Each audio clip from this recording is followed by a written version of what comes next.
Capsicum ఉల్లికారం కూరకి కావలసిన పదార్థాలు: క్యాప్సికమ్, ఉల్లిపాయలు, ఉప్పు, కారం, పసుపు.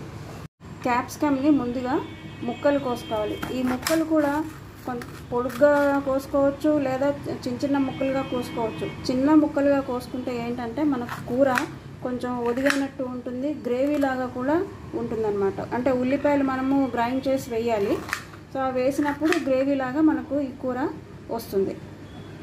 క్యాప్సికమ్ని ఇలా నేను చిన్న చిన్న ముక్కలుగా చేసుకున్నాను. ఇప్పుడు ఉల్లిపాయల్ని మిక్సీలో కచ్చా పచ్చాగా గ్రైండ్ చేసుకోవాలి.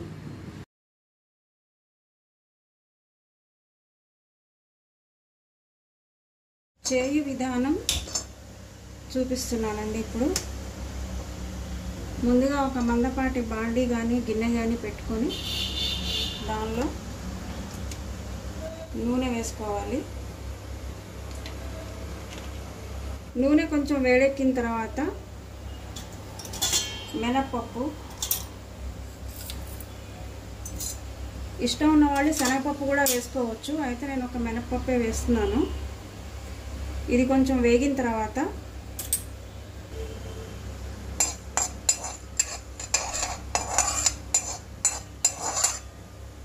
బ్రౌన్ రంగులోకి వచ్చిన తర్వాత జీలకర్ర,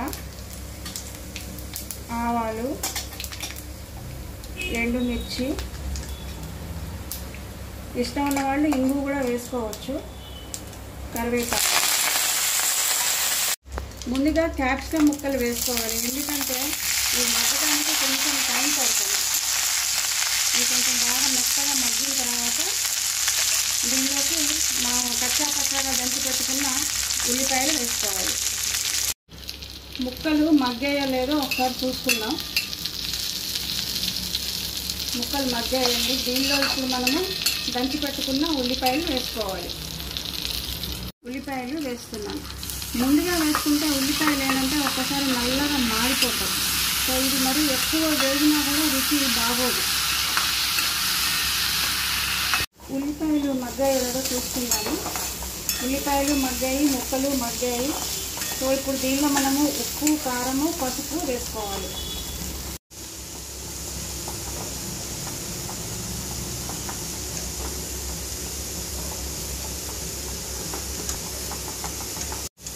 ఇప్పుడు దీని మూడింటిని బాగా దీనిలో కలిసిపోయేలాగా కలుపుకొని, ఇష్టం ఉన్న వాళ్ళు కావాలంటే దీనిలో కొంచెం ధనియాల పొడి కానీ జీలకర్ర పొడి కానీ కూడా వేసుకోవచ్చు.